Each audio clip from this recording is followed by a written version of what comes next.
Book 4. Chapter 1. All denial is confirmation. All acceptance is denial. The point of originality is swept aside, and all definitions are revoked, and consigned to the endless cremation grounds of inversion. Where the apparition rises like a dust devil in the heat of midday, there is the name of the last of prophets elevated beyond the reach of the starving intellect of the compassionate. Perhaps it speaks, perhaps it is merely the movement of air through the remains of corpses, which lie so deep that trenches have been dug through them, to allow the passage of laborers whose diligence alone maintains this place. Behold, the face of the divine, which shines from me. Once, the outer walls were thronged with impatient witnesses. They are all gone. Their salvations were advertised elsewhere. Not even the dogs come here now, to scavenge on the scented meat of generations. The destination of the lone mind coats the surface of this place. That which sustains life, has defined itself here, amongst the persistence of death. No descent of wings. No counting of names. No hierarchies of divinities. Without number are the jealous gods and virtues at the foot of the pillar of rising dust. No million heavens. No million hells. The piercing of flesh, for the amusement of predators of intent, is over. No divinity can withstand an idea which overpowers its habit of demanding inclusion in perceptions. For what is there, which does not begin and end in perception? All the heavens and all the hells of our becoming, are seen at last folded within the little space of a closing eye, of the shoulders falling sideways into exhausted sleep.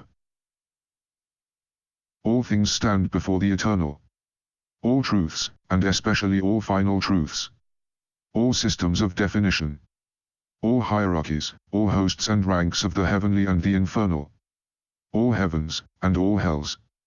All supremacies, and all that would be said to encompass all. All constructs of divinity and transcendence. All perceptions, and all awareness of perception. All uses and all transcendence of awareness.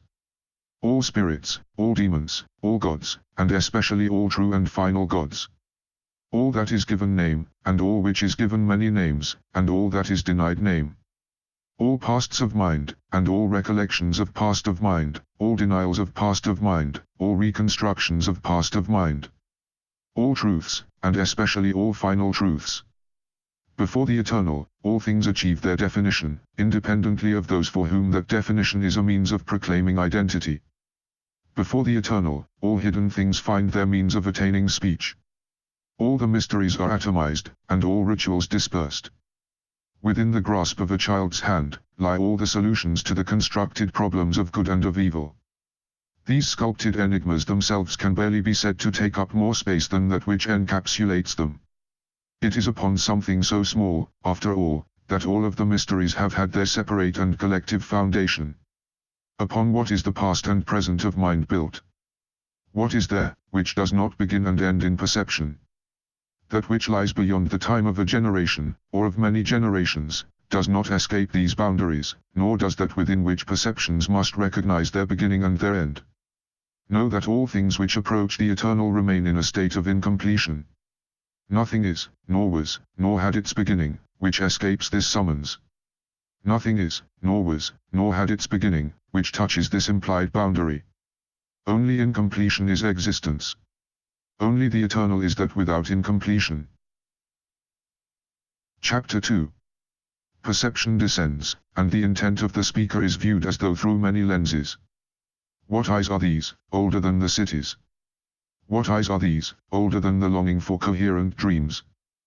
Doubt not, that the bearers of intentions more ancient than the temples and the shrines, the places of worship and sacrifice, the places of transcendence and the words of origin, and the great structures within which all these find their foundations, or any constructed thing, doubt not, that their approach is already underway, and has been throughout this present time, and since intent became liable to differentiation.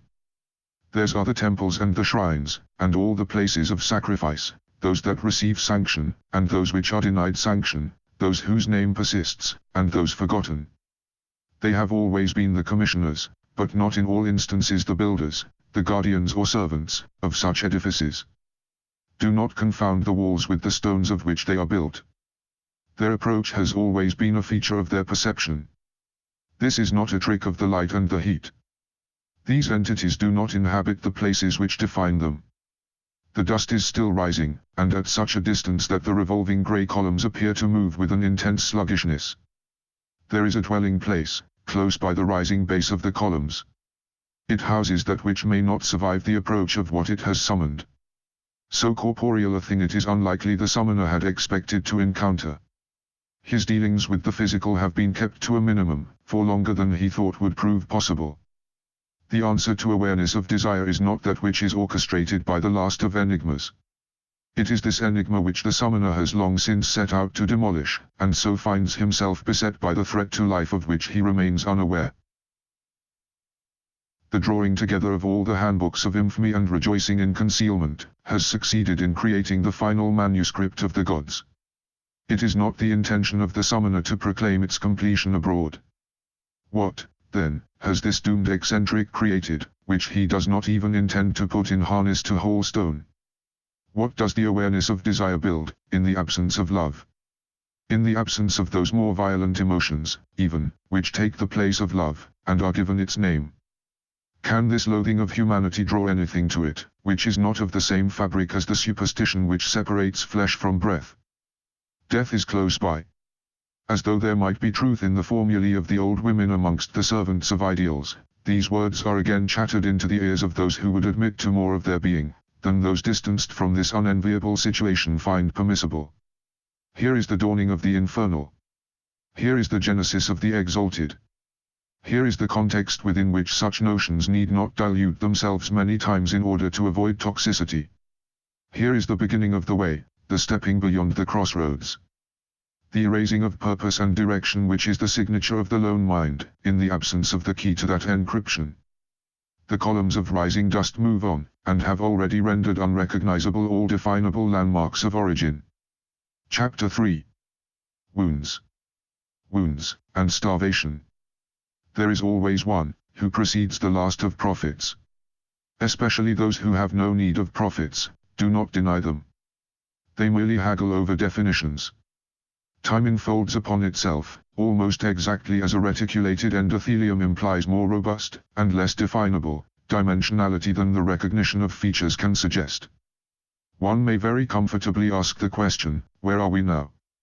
What is this place? How shall we come to know the things to which we have given a name, when it is the naming of things which implies that existences can be separate, as though sentience is separate from that which it perceives? These are the first footsteps beyond the crossroads. These are the first footsteps beyond the domain of law. Make no assumptions as to the nature of the path that is trodden. Make no assumptions as to the nature of access to love. It is not accessible through assumption. Nor is access to anything found in the virtues aroused by the making of disciples or descendants of prophets. Every footstep taken is the measure of its own achievement. Where intention leads, the path must by necessity follow, as all defined past is seen to precede the instant. Where intention leads, the path is laid down, as all defined future is seen to follow. That which fades before the eternal, is within itself and within the instant. Who shall speak for those who stand within this place? Chapter 4. There is that which draws the walker on, the horrors and delights of all the tales of cities are merely an aside. Plagues and terrors would not suffice, to sate the hunger which swallows ideologies whole. There is that set upon the earth, perception of which will not settle into a framework of recognition. Background noise, like the resonance of stones, as the walker describes his journey by means of his footsteps. These unquiet spirits have their uses. The crowd contains that which can answer the questions posed by appetite. The silent places contain that which disposes of the definitions implied by the millions. The cloak is set about these shoulders, about the one who takes up his perceived stance within the place of souls. Amongst the many, shall the one find his dwelling place. Where all method is erased, where faith and denial hold open the doors of access, leading from the temple to the wilderness without a threshold which neither will cross, there shall arise the commencement. In the places of night, find this usurper of method.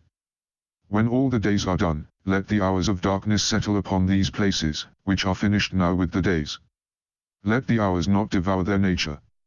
Let the years not settle about that for which the defined is not the last of desires. Chapter 5. What shall we call these things? The notion of the fall from grace was taken up so long ago, that even the myths which describe it have converged. As though there was a place from which we stepped down, a plane of experience beyond this, from which we somehow descended. As though we had given our consent. As though there are realms of experience beyond perception. As though there are realms of the heavens, and hells, beyond our immediate grasp. As though there are gods beyond our understanding. As though there is understanding beyond perception. What shall we call these things? Are they voices, that we hear passing by us in the night? Shall these things be given names? Three-tide markers. Of what use could they be, in such a place as this? Love, compassion, and desire. All that is human springs from these three. Just as compassion is not sentiment, love is not the entrapment of the desired.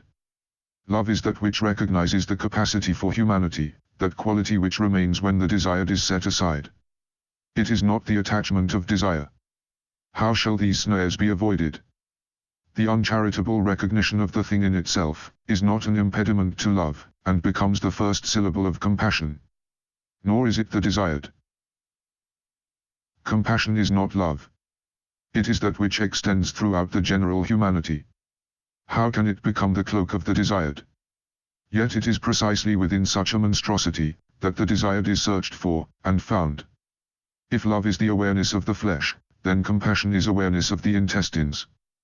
What is the face we approach with longing, the idea which compels us to choose one action above another, the unanimity of being, for which we strive, this notion, concealed within the folds of the desired, to which we even give the name of the beloved? Where is the place within which we stand now, within sight and in the presence of the eternal? These stones have fallen, and the shadows have grown longer than the pathways, until one has become the other. What shall we call these things? When the moment has gone, when the flurry of wings has died away, and all the things which are without name have returned to their resting places, then comes the last of hours. When the legions of philosophies have been driven back into their cave mouths, and the mouths have been stopped up, then comes the time of true shadow, the instant of perception, the time of commencement. The places are behind us, that bore witness to our passing, and knew us not. Does the ground know the shadow that falls upon it? An end to mysteries, the days are done. The days are done. Driffield, October 2004.